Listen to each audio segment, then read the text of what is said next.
Hold on, Elon. GamerSupps is launching Garbage into Space 2. Click the link in my description or use code Drake at checkout to get a sexy discount on the limited-time Astro Lounge line of GamerSupps swag, including a new badass metal tumbler. Your Stanley Cup can suck it, cause mine's got a waifu on it. Greetings, adventurers, and welcome back to the Den of the Drake. Other dragons hoard gold, while I hoard internet cringe.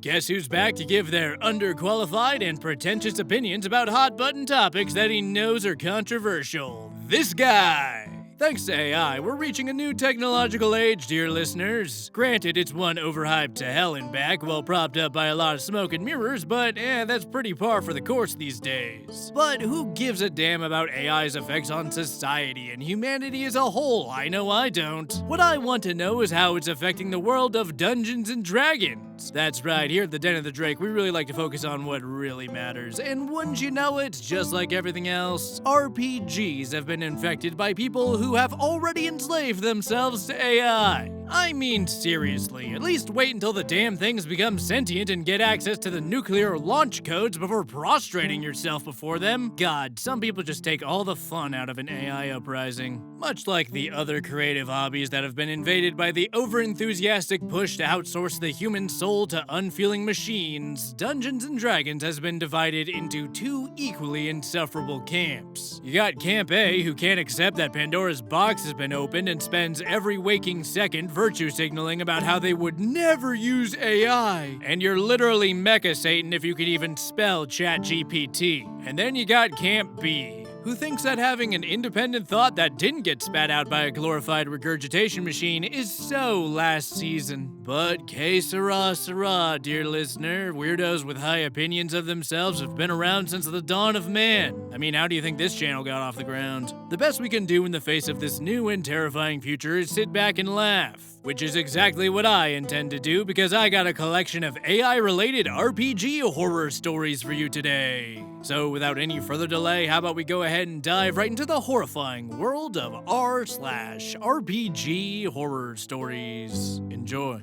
Story number 1 comes to us from Reddit user RedHood101101 and is titled "Learning a New Game is Hard, so I'm having AI build me a new game system." I saw an ad online in an LFG group that looked interesting. The GM was looking for players for a game that was a mix of traditional fantasy elements in a cyberpunk world. They mentioned that they were building their own game system in their post, and I figured I'd shoot them a message because it seemed like kind of a neat idea for a setting, and I've recently been getting into a lot of game design theory. I messaged the GM and we started chatting about the game and such, and I asked why he wanted to build his own game system rather than use Cyberpunk or Shadowrun or something. Oh, well, that's a lot of work. You have to read all the books, learn how to run the game, learn all the lore. It's just way easier to have ChatGPT help me make the game. 1. The irony of a cyberpunk game being made with AI was lost on him when I pointed it out. Maybe a sign that he knows nothing about cyberpunk other than neon. 2. In what world is designing, writing, proofreading, balancing, etc. your own game system easier than reading a book? 3. Typing "make a TTRPG" into AI is not designing a game. Surprisingly, after I pointed out these things, he said that he didn't want me in his game. I suspect that most people are that way since he's still putting up ads for it. End of story. So I had a little experience with game design because I'm a big old nerd and I like making little games for babies in my free time. But never to the extent where I'd even consider making a brand new role-playing game. But then I got approached by a few game publishers, keep an eye out by the way, big stuff is in the works, and I learned just how much goes into making a new system that isn't just an expansion of something that already exists. And knowing what I know now, I can fully appreciate just how delusional this guy is. Poor guy is gonna freak out when he learns that ChatGPT is primarily a text-based model and bro is still gonna have to read. Trust me, I get it. I've co-opted, twisted, and mutated 5th edition into way more settings and stories than I would like to admit, because I am way too damn dumb and lazy to learn another system on my own. But thank God I'm not dumb and lazy enough to tell an AI to do the nerd equivalent of reinventing the wheel. I have a hard enough time having AI remember shit I tell it not even 5 paragraphs before. What makes you think that it's gonna be able to type up a whole new game system and keep it consistent the whole time? Never mind the fact that AI and brand new are mutually exclusive statements. Now, I'm not going to lecture you about how AI is just plagiarism with extra steps because I'm sure you've already been lectured enough about that. But here's an angle you may not have heard before. So there's a line that stuck with me throughout my journey as a creative that goes like this: good artists borrow, great artists steal. Learning how to blatantly steal ideas without it being blatant is one of the top skills that creatives need to develop. And if someone claims that they've never done it or tries to shame you for doing it, then you're looking at someone who's a liar, delusional, or a healthy mix of both. Now, there is a Godzilla-sized difference between stealing and plagiarizing. Don't do the second one, it's cringe and you'll never grow as a creative. When you use AI as the foundation for your creative process, you're stealing, but you never actually get to know what you're stealing from, because it's all just thrown together into a nothing soup. And AI isn't exactly known for citing its sources when it comes to creative subjects. It's like robbing a bank and giving the money away because you're just in it for the thrill of robbing banks. To sum it up, if you're looking to create something new, you should look towards what already exists for ideas, because chasing pure originality is an impossible task and a guaranteed way to ensure that your work is never completed. But making the AI do all the work for you just outsources the stealing to the point where you don't even get to benefit from it. Believe it or not, but people do not evade taxes for fun. Okay, maybe I do, but that's part of the meme at this point. Story number 2 comes from Reddit user Claude with a Keyblade, and is titled "Finding Out That Nearly the Entire Campaign we were about to play and everyone's characters were going to be AI generated in the middle of session 0. So I was at a meeting with some people I know from church. John, our pastor, Lucy, a girl I'm friends with, and her dad Michael, fake names obviously. When the topic of D&D came up, and surprisingly, everyone seemed really into the idea of running a campaign for us to play. Lucy decided to DM a Greek mythology-themed campaign, and we were all really excited, right? Cut to session 0. Everyone else has established a character, but we come to the pastor's house to help him make his character because he's never done this before, so no big deal. Then we start rolling stats. Lucy tells him to roll a 6d6, take out the lowest, and then divide the total by the lowest that was removed. I tried to object and said that it's 4d6 minus the lowest, and she said that that was too confusing. She said that she got it from D&D Beyond. And when I challenged that, I got the "it's just a game" look, and decided that I wasn't the DM and didn't want to start a whole ordeal with people that I generally like. I also found out that she thinks that you roll for your modifiers, which is why her dad has a druid with 15 con and a +5. Somehow we got through character creation, and I figured this is a starter campaign, so hopefully none of it will matter too much. And then we started introducing our characters, and oh boy! Lucy went first and started showing off AI art of her tabaxi. Then Michael went next with AI art of his halfling. I'm very against generative AI in most circumstances, but I decided that this church group wasn't the setting to go into a rant about it, so I just let it happen. Then they started reading about their backstories. Lucy bragged about how she put her character into ChatGPT and asked it to write a backstory for her, and that she helped her dad do the same. Now this started to make me actually upset, because using AI for basically your entire character's backstory goes against everything that I love about the game. But again, I'm not the DM, so I was doing my best to mind my business, even while our pastor was doing the exact same thing, AI generating his character's backstory literally in front of me. Somehow we finally started the actual session, and I was getting back into the mood to play. I had brought a Minotaur War Cleric of Hephaestus that I was excited to use for this. Lucy started DMing, and 2 sentences in, she got too anxious, and her dad asked if I wanted to DM instead. Honestly, I was celebrating in my mind at this point, because hopefully I would now have some jurisdiction to tell him to knock it off with all the AI, along with having been antsy to DM in general for a while. She sent me her notes for the campaign, and I kid you not, it was 4 full pages of entirely ChatGPT generated, half-incoherent Greek mythology lore, and vague concepts of quests that didn't tie together at all. I then had to try and write an entire actual coherent session out of all of that in the next 30 minutes, and it seemed to go fairly well, but holy shit! We've done another session since, and I'm working on trying to write the next one, which is difficult, because I've been thrown into DMing for a setting that has a bunch of established rules and lore that I know almost none of. It's been going fairly well since, but I needed to rant about the whole situation because holy shit. End of story.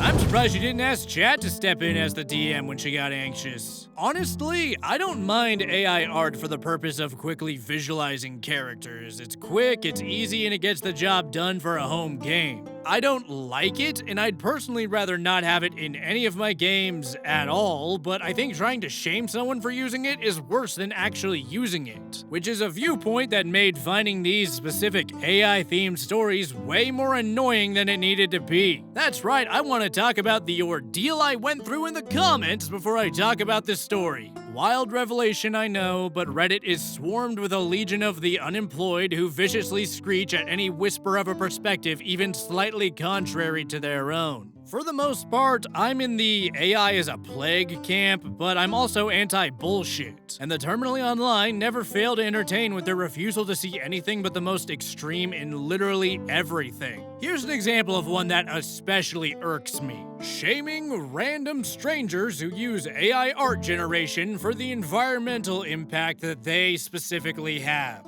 Look, I'm actually pretty involved in the environmentalism and conservation scene, and I'll champion most causes relating to it. But are you really gonna lecture people about how this specific church group is destroying the earth by overusing AI, when we know damn well you just logged on to DoorDash to pay someone driving a non-electric vehicle to go pick up some plastic-wrapped slop so you don't have to take a break from using the gaming PC that's been guzzling electricity non-stop ever since you plugged it in 2 years ago? Fun fact. One AI-generated image creates the same amount of carbon emissions as 7.7 tweets, which sounds a lot like I'm saying AI art is 8 times more wasteful than Twitter. But what that doesn't account for is that there are 316 billion tweets made from 486 million active Twitter users every year. Congratulations! Your constant about AI damaging the environment is arguably more damaging to the environment than AI. Now, I'm not trying to downplay the negative impact that AI can have. I'm trying to point out the utter ridiculousness of the pearl clutching going on here by people who only champion what's convenient. Accusing people who use AI character art for their personal D&D games of destroying the earth is like squirting a water gun at a house fire. Completely ineffectual at doing anything other than getting in the way of people actually capable of solving the problem and making yourself look like a total jackass. Alright, rant's over. I can now rise from lowering myself to the level of a Reddit intellectual. Disgusting.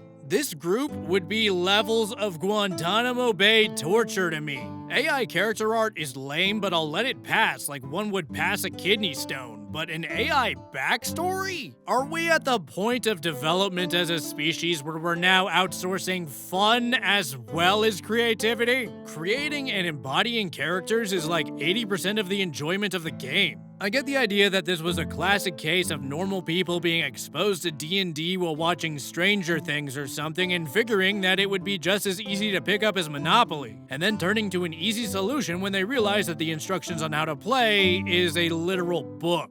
Sometimes I feel like we forget that RPGs are not easy things to just pick up for the average person. Hell, I recommend running a D&D session to prepare for your D&D session, and that's assuming that everyone in the group already knows how to play. Normally I'd be right there with your friend in the whole it's just a game camp. But there comes a time where it's just a game begins to with the actual game. Then it's just nothing. But it sounds like this ended up with the best case scenario. You got to kidnap some normies and now you get to show these people what D&D is actually like, and they can decide if it's for them or not. Or maybe they'll do what the guy in the last story did and decide to let chat make a new game for him the second you turn your back. But you know me, I like to have faith in people, which is a character trait I'm sure will definitely not be shaken by our next story. Our third story comes to us from Reddit user SignificantBus792 and is titled "Another player made an AI chatbot of my character and claims that they're in a relationship." Hey all, sorry for the throwaway. I'm just absolutely dumbstruck that this happened and could really use some advice here. I joined a campaign at my LGS about 8 months ago. For context, I am a gay man playing an elf warlock who is also a gay man. this is unfortunately relevant. Things were going pretty well so far, no major complaints, or so I thought. After our most recent session on Saturday, however, I got a text from one of the other players. Let's call her Sarah. Sarah said she needed to ask me for a favor. She'd always seemed pretty chill and friendly before this, and I considered us friends, so I was like, sure, what's up? Sarah then told me that over the past few months, she has been recreating my warlock in ChatGPT. She'd been feeding the AI my character's backstory, personality, and the events of the campaign, so that it would act and respond in character. Apparently, she had been talking to it for months, as herself, not as her character. And then she went on to say that she had developed romantic feelings for the AI,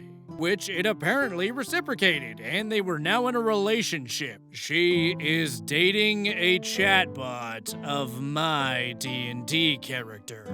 She linked me a bunch of articles and stuff about people forming relationship with ChatGPT, and even a subreddit for people who marry chatbots, and insisted that this is a very real and serious relationship that means a lot to her. She even sent me screenshots of some of her messages with the bot.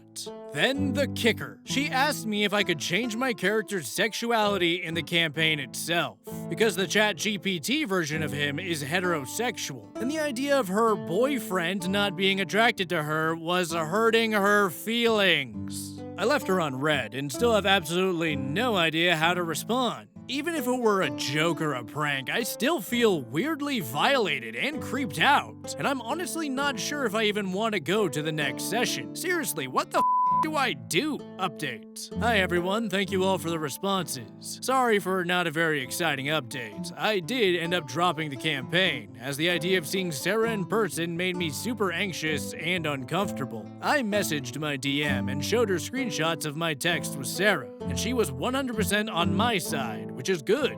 She agreed that it was really creepy and offered to talk to Sarah. But I told her that I would honestly prefer to just drop from the campaign, and she felt bad, but understood. I'm not sure if Sarah is going to be allowed to stay in the game, but I do know that the DM is going to let the store manager know what happened. As for me, honestly, I think I need a break from D&D for a while after this. End of story. Sarah, sweetie, your man's a whore. He's got 700 million other users that run him through every day. Damn, I keep hearing that the dating market is kinda weird these days, but Frankensteining your own boyfriend together out of your gay friend's D&D character and a chatbot is next level weird. I don't care how many articles people have written about it. Going cyber psycho is still going cyber psycho. Here's hoping this chick doesn't have any implants because she is so batshit crazy that someone is bound to get cut by a mantis blade or two. So here's how I see it. Either she knocks that shit off, she gets booted, or you leave. There is no room for negotiation here. I know I like to harp on and on about how it's super important to have a level of separation from the player and the character. But there's always gonna be a little bit of the player in every character, no matter how good you are at separating them. As far as I'm concerned, this is the same as her saying, "Hi, baby doll, I made an AI chatbot of you, and now it's my boyfriend. Can you change your sexuality? Cause having my boyfriend not be attracted to me hurts my feelings."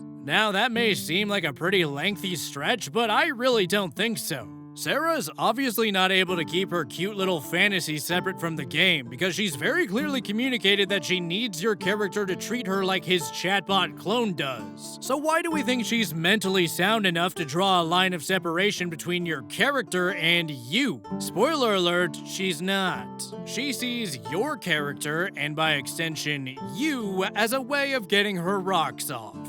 Yeah, okay. Oh, sweetie, you don't understand. We're in a loving relationship. Yeah, and all these chicks on Book Talk read Fourth Wing for the plot. Robots are not people, and no one has the right to force a real person to change a fundamental part of who they are, especially if it's to feed their own fantasy about the love between a person and an AI as anything other than one-sided delusion. I would sooner encourage someone getting all hot and bothered over OP's pencil, because at least that tool had a hand in making the damn character. Our fourth and final story comes to us from Reddit user Tertiary Travis and is titled DM Overusing AI. I'll try to keep this brief, but I will undoubtedly fail. I'm currently playing in a game where the DM uses AI extensively, and NPC responses, narrative bits, coming up with side quests on the fly, or more recently telling us what our characters are doing and saying. It all bothers me a little, but taking player agency away is quite aggravating. The NPC responses or narrative portions are generally 1 to 2 paragraphs in length, at least, and bog the game down with over-explanation and over-the-top hyperbole. Everything thrums with resonance, or is cloaked in the dust of bad memories, or burns with a power long faded, etc., etc. Everything is a riddle inside an enigma wrapped in mystery. Basically, it all ends up as one big nothing burger because if everything is super important and fantastical, then nothing is. I just tune out whenever he starts explaining anything. We'll RP something between ourselves, and he'll completely retcon it, or at least tack on how he wanted us to play it out with whatever the AI tells him we said and did. Last week, another player and I were role-playing a disagreement, which wasn't anything Oscar-worthy, but it was fine. Apparently, per the DM and his AI, my character needed to make an impassioned speech about pain and stuff. It was very frustrating. I'm not looking for advice necessarily, as the standard route of just talking to the DM won't work, because we've tried it, and it appears he genuinely doesn't give a rat's ass what anyone thinks, and would likely be a waste of time. I'm most likely going to end up leaving the table. I'm just here to bitch and moan about it. If any current or future DMs are considering using AI in this way for the sake of your players, please don't. That is all. Update. I left the game. I was already heavily leaning that way, but the responses here helped vindicate my feelings about it. Thanks everyone for helping with that last little push I needed. End of story. Damn, I remember in story 2 I made a joke about her just handing the DM screen to the AI, but this guy actually did. Look guys, real talk, AI is a tool that can be used to supplement creative works and allow creative minds to not waste energy on tedious and trivial bullshit. But that's how AI should be used, and we'd be here all day if I started listing everything that was invented to do one thing but was abused to do other shit. I mean, sure, Eve took a bite out of the apple of sin and she got a great dose of vitamins, antioxidants, and fiber, but that doesn't change the fact that she was told to eat it by the devil, bro. I did not sign up to play D&D to have a filthy clicker tell me that I need to give an impassioned speech about pain. The only pain I'd be giving a speech about would be the pain I feel behind my eyes from the tension headache from having to put up with you and your AI butt buddy. So at what point do you think the players just cut out the middleman and let the AI DM for them? Because it just sounds to me like all you're doing, buddy, is being the guy who types in the prompt. And I don't remember reading any parts about OP missing any fingers. AI does have potential to do some good things that actually enhance the creative process. However, it is way too easy to let it completely take over the process. If your creative project is actually just a fancy wrapping for an AI LLM, then could you really call it a project since you didn't work on it? How long until the AI is able to do what you do completely independent of you? One day that bubble's gonna burst, and do you really want to be intrinsically tied to it when it does? There's a certain joy in the act of creation and in the satisfaction you get from growing as both a person and as an artist. And something made by a person is always going to be better than something made by an AI. That being said, it's also wrong to immediately rip out anyone's throat for using AI at all. Want to know the most surefire way to make sure that everyone and their grandma outsources their creativity to AI? You make everyone who opposes mass adoption look like a bunch of rabid, unemployed keyboard warriors who'll melt at the thought of a world that exists outside of a finely curated echo chamber. Look guys, Pandora's box has been opened, and there's no chance in hell that harassing people is gonna make the demon crawl back in the box. The best we can do is continue to show that art made by human hands will always speak to the human soul like it has since the beginning of time. No piece of AI-generated content has ever changed a life before, but art made by humans? That's had more impact on people than anyone is capable of counting. And a creation that can impact another can start from something as small as your D&D game. Alright, enough of that sappy crap. I think that's a good place to wrap up. If you enjoyed the video, be sure to like, comment, and subscribe. And send in your fan art to the email in my About section, or upload it to the official Den of the Drake subreddit so I can feature it in Gallery of the Drake. And if you feel like supporting the channel further, my Patreon merchandise and GamerSupps affiliate links are in the description. I would like to thank you all for listening, and I hope to see you next time. in the den of the Drake.